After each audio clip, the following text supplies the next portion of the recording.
안녕하세요. 신문상승TV 시청자 여러분, 정프로입니다. 부동산 이슈에 대해 보다 쉽게 설명드리는 부동산 이슈 파헤치기 시간입니다. 오늘 영상은 부동산 투자, 특히 재개발 중상급지 위주로의 투자처를 찾고 계신 분들께서는 해당 영상을 꼭 끝까지 시청하셔서 부동산 투자에 참고하셨으면 합니다.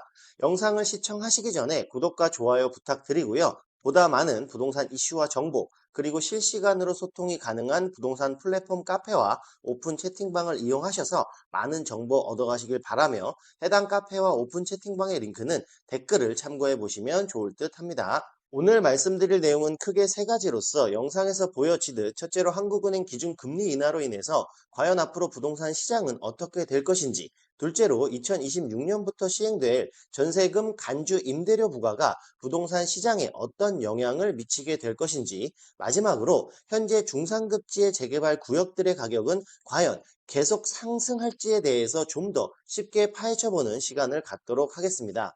먼저 한국은행이 기준금리 인하로 인해서 과연 앞으로 부동산 시장은 어떻게 될 것인지 말씀을 좀 드리겠습니다. 한국은행이 지난 2월 25일 기준금리를 3포인트에서 2.75포인트로 인하하였고, 이어 은행들은 선제 반영하여서 금리 인하를 하겠다는 뉴스가 쏟아지고 있습니다. 이 영향으로 인해서 과연 앞으로 부동산 시장은 어떤 변화가 생기게 될 것인지 말씀을 좀 드리겠습니다. 자, 미국은 금리를 동결 가능성으로 가고 있는데 우리나라가 금리를 내렸다는 것은 정말 한국의 경기가 안 좋다는 뜻으로 환율이 오를 것을 생각하더라도 한국은행에서는 내수를 살리겠다는 의지로 볼 수 있고, 여기에 15조 원의 추경을 통해서 어떻게든 내수를 살려보겠다라는 것으로 보여지고, 차후 추가적인 금리 인하에 대해서도 생각하고 있다고 발표를 했습니다. 그럼 우리는 여기서 생각해 봐야 할 것이 과연 금리가 낮아지면 모든 부동산 가격이 상승할까? 라는 것인데, 긍정적인 요인은 기준금리 인하로 인해서 대출금리가 낮아지면 매매 수요는 더욱 많아질 수밖에 없는 것이 현실입니다. 금리 인하와 공급 부족, 공사비 상승이 만난다는 것은 부동산 시장에서 분명 긍정적인 시그널임은 확실하다는 겁니다. 반대로 부동산 하락론자들이 주장하듯이 금리가 인하됐다 하더라도 경기 침체로 인해 부동산을 살 수 있는 능력이 많이 줄어들기 때문에 부동산의 수요는 크게 늘지 않을 것이며, 경기 침체는 장기적으로 이어질 수밖에 없기 때문에 부동산은 결국 하락할 가능성이 크다는 겁니다. 쉽게 말해서 경기 침체로 먹고 살기도 힘들어 죽겠는데 부동산을 어떻게 사냐? 즉 경기 침체로 부동산 매매 수요는 점점 줄어들 것이다 라는 것입니다. 이런 의견에 어느 정도 동의하는 부분은 있으나, 이게 하나는 알고 둘은 모르는 것이, 이로 인해서 부동산 양극화는 더욱 심해질 수밖에 없고 중상급지 위주로의 상승을 가져온다는 것이 저의 개인적인 생각입니다. 이유는 정말 안타까운 얘기지만 경기 침체로 인해서 소상공인들과 서민들은 정말 힘든 시간을 보내고 있고, 이분들은 사실 부동산에 투자할 생각도 못할 정도로 힘든 것은 사실입니다. 자, 그렇기에 하급지 위주로의 매매가는 오히려 떨어지거나 반등이 없는 것이 사실인 것이고, 정말 안타깝지만 돈이 있는 사람들, 직장이 좋은 사람들 위주의 부동산 투자가 계속해서 이어질 수밖에 없기 때문에 부동산 양극화는 더욱 심해질 수밖에 없다고 생각을 합니다. 둘째로 다뤄볼 내용은 바로 2026년부터 시행될 고가주택을 보유한 이주택자에 대해서 간주 임대료를 과세하겠다라는 내용입니다. 이 시행령으로 인해 전세보증금 12억 초과 시 세금이 부과된다는 뉴스들을 많이 보셨을 텐데요.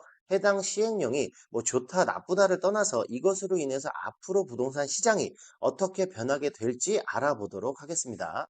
2026년부터 해당 시행령을 적용하게 되면 아마도 세금은 2027년부터 나오게 될 겁니다. 이로 인해서 앞으로 전세 시장에는 정말 큰 변화가 올 것이 분명해 보이는데요.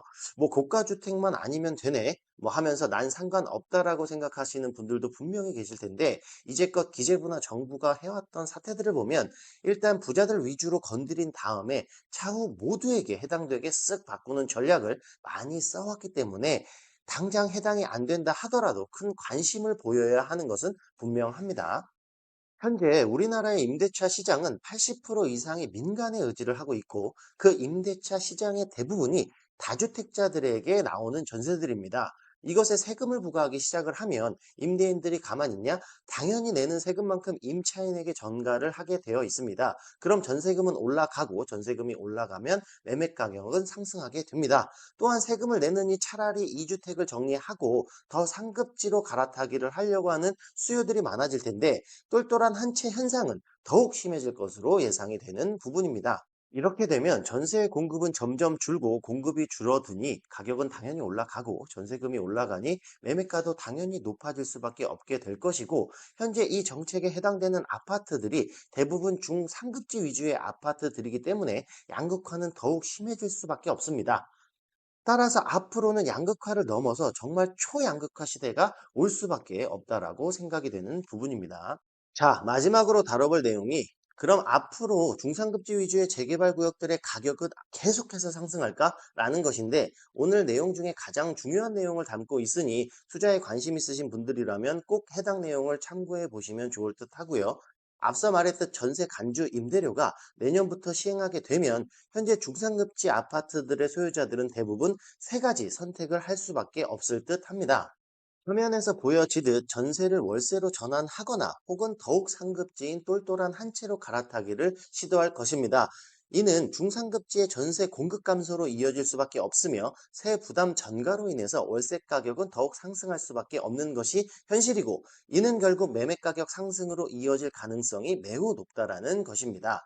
자, 세 번째가 가장 중요한 부분인데, 이 주택 중에서 거주 중인 주택은 그대로 보유를 하고, 임대를 주고 있는 1주택을 정리를 해서 이것으로 다른 투자처를 찾을 확률도 매우 높다는 것입니다. 그럼 이 주택 모두 고가주택을 보유해서 세금을 피하고자 다른 투자처를 찾는 것이기 때문에 다른 투자처의 조건을 기준시가 12억 이하 주택을 찾게 될 것입니다. 그럼 중상급지 위주의 재건축 아파트에 투자를 할 수 있게 되는데 알다시피 대부분 우리가 알고 있는 상급지인 여의도나 목동이나 강남 쪽의 재건축은 토지거래 허가 구역으로서 2주택 중 1주택만 처분해서는 매매를 할 수 없는 곳이 대부분입니다.